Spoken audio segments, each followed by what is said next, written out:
Hello and welcome to Reading in Bed Extracts with me, Amanda Steele.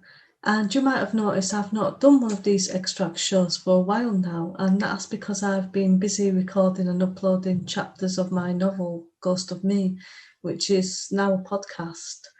And I'm still in the middle of that. I'm about halfway through, but I will occasionally be doing one of these extract shows. So if you subscribe, you'll be informed as soon as they go online.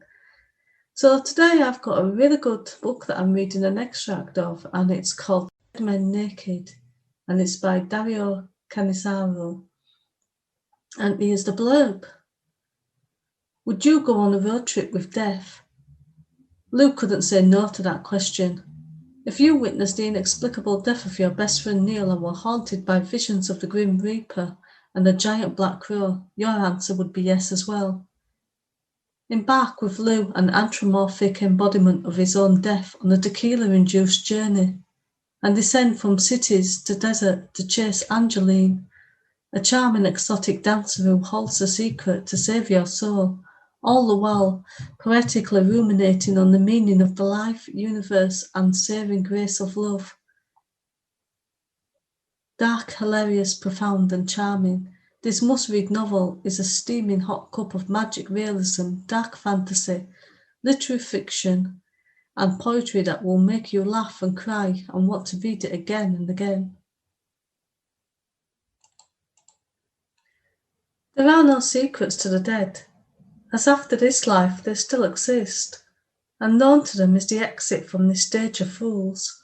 Alas, everyone will join in this secret eventually, in his own personal way. But a great death takes a life of preparation. And that is why it is said that in the final moment you get the chance to review your entire life, to watch it unfold before your eyes as you're turning your soul in.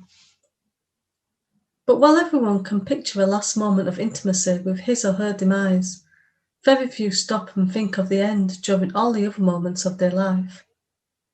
If death itself was a person, we would have noticed his or her presence long before the last checkout, bumped into him on the subway, exchanged a seat on a plane, or glanced over at his watch to check what time it is because you're running late.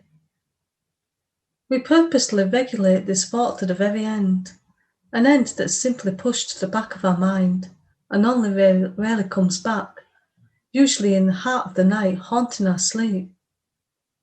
That's why, even if death were an actual person, we would never recognise him.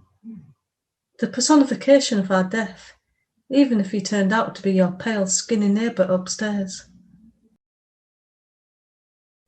Every good story has its beginning in the middle of the action, so I'll spare you the boring details of my anonymous life until that dreadful night. I'll give you the basics. I'm 28, an only child, parents long dead. I'm smart enough to finish college, but not smart enough to pick something actually useful. Poetry. What was I thinking again? But that's a different topic.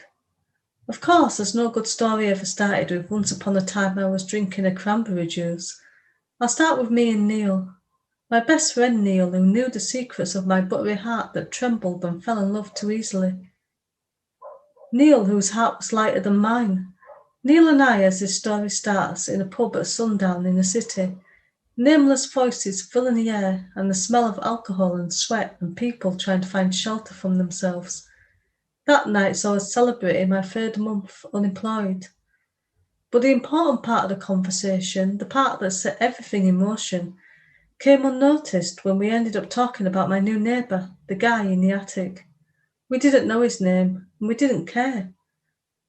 Having surrendered our lucidity to the spirits already, we were wildly speculating about pale, skinny guy. So Neil said, "He's a vampire, I tell you." "No, Neil, he's not a vampire. Vampires don't exist." "Have you ever seen him in broad daylight?" "I couldn't say that I have." "Does he freak you out in front of a cross? Garlic?" "Never shared a meal, never been in his house, my friend. How would I know?" The conversation weighed the possible pros and cons of having a vampire living in the attic above my old apartment, and involved a good number of tequila shots with beer backs. As we'll discover, the effects of tequila on human beings are heavily underrated. But let's stick with the order of events.